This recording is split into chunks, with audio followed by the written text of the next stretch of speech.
జై వీరబ్రహ్మ జై గోవిందమాంబ జై. నేను మీ కృష్ణమాచార్య శ్రీ బ్రహ్మపదం.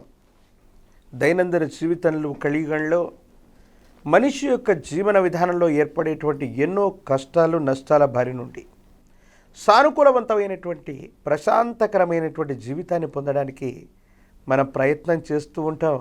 దానికోసమే అతి ప్రాచీనమైనటువంటి తాంత్రిక విధి విధానాలను అనుసరించి పరిహారాలు పరిష్కార మార్గాల్ని మనం తెలుసుకుంటూ ఉంటాం.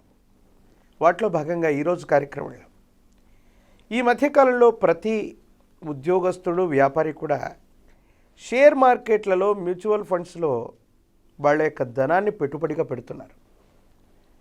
వేలు లక్షలు సంపాదిస్తున్నటువంటి వ్యక్తులు కొంతమంది అయితే ఒక్కసారిగా వాళ్ళకున్నటువంటి ధనం మొత్తం కూడా పతనమైపోతున్నటువంటి వాళ్ళు కూడా కొంతమంది.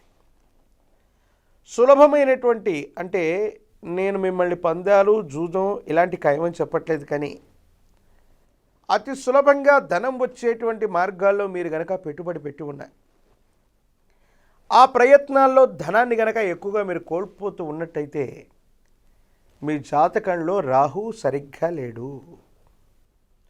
రాహు సరిగ్గా మీ యొక్క జాతకంలో లాభస్థానంలో ఉన్న ఇంకా ఉత్కృష్టవంతమైనటువంటి స్థితిగతుల్లో ఉన్న సులభమైనటువంటి మార్గంలో కోట్లాది రూపాయలు గడించేటువంటి వ్యక్తుల గురించి మనం చూస్తూ ఉంటాం.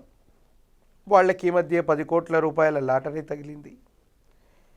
షేర్ మార్కెట్లో కోట్ల రూపాయలు లేదా లక్షలాది రూపాయలు ఒక్క రోజులోనే పొందగలిగారు. లేదా ఇలా సులభమైనటువంటి మార్గంలో వీళ్ళకు డబ్బు లభించింది అని మనం చూస్తుంటాం. ఇలాంటి పరిస్థితుల్లో మీరు చేస్తున్నటువంటి కష్టంతో పాటుగా దైవ బలం వల్ల కానీ అదృష్టం వల్ల కానీ మీకు కూడా ఆకస్మికమైనటువంటి ధనప్రాప్తి యోగం కలగాలంటే మీరేం చేయాలన్న అంశాన్ని గురించి ఈరోజు మాట్లాడుకుందాం. హనుమ ఆంజనేయ స్వామి అతి బల సంపన్నుడు, ఎంతో విచక్షణ కలిగినటువంటి విశేషవంతమైన దేవతా స్వరూపం.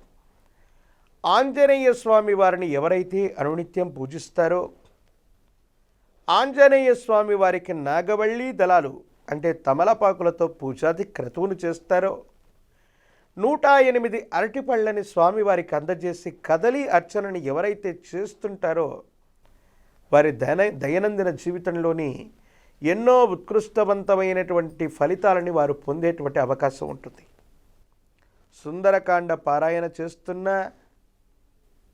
హనుమాన్ చాలీసాను పారాయణ చేస్తూ ఉన్న, మంగళవారం పూట కానీ శనివారం పూట కానీ హనుమ ఆలయానికి వెళ్ళి స్వామివారిని ఈ విధంగా ప్రార్థన చేస్తూ నువ్వుల నూనె, నాగవల్లి దళాలైన తమలపాకులు, అలాగే స్వామివారికి మినప గారెలు, విశేషవంతమైన గంగ సింధూరం వీటిని ఎవరైతే సమర్పణ చేస్తారో, కదలి అర్చనను ఎవరైతే చేస్తూ ఉంటారో వాళ్ళ దైనందిన జీవితంలో తప్పనిసరిగా తాంత్రిక సంబంధమైనటువంటి విధి విధానాల వల్ల వాళ్ళ శత్రువులు క్షయం అవ్వటంతో పాటుగా హనుమ వారికి విశేషవంతమైన అనుకూలవంతమైన ఫలితాలను ఇస్తాడు. ఆకస్మికమైనటువంటి ధనప్రాప్తి యోగం కలుగుతుంది. షేర్ మార్కెట్ల వెళ్ళవచ్చు, ఆకస్మికమైనటువంటి అదృష్టం వెళ్ళవచ్చు. మీ దైనందిన జీవితంలో గొప్ప యోగం కలుగుతుంది. మీరు ఈ ధనం కోసం ప్రయత్నం చేస్తున్నంతసేపు కూడా మనసు నిండా హం హనుమతే నమః, హం హనుమతే నమః, హం హనుమతే నమః అన్నటువంటి మంత్రాన్ని ఎవరైతే అనునిత్యం మనసులో తలుచుకుంటూ ధనం కోసం ప్రయత్నం చేస్తూ ఉంటారో వాళ్లకు సులభమైనటువంటి పరిస్థితుల్లో అదృష్టం లభించే అవకాశం ఉంది. ఆకస్మికమైనటువంటి ధనప్రాప్తిని కూడా మీరు పొందుతుంటారు. అనునిత్యం కూడా గంగ సింధూరాన్ని ధరించి మంగళవారం పూట కానీ శనివారం పూట కానీ హనుమను ఆరాధన చేసి 108 అరటిపళ్లతో కదలి అర్చన చేస్తూ సుందరకాండ పారాయణ చేసిన, హనుమాన్ చాలీసాను గనక చదువుకుంటూ ఉన్న మీ దైనందిన జీవితంలో కూడా అదృష్టకరమైనటువంటి పరిస్థితులు ఉంటే వెంటనే తలుపు తడతాయి.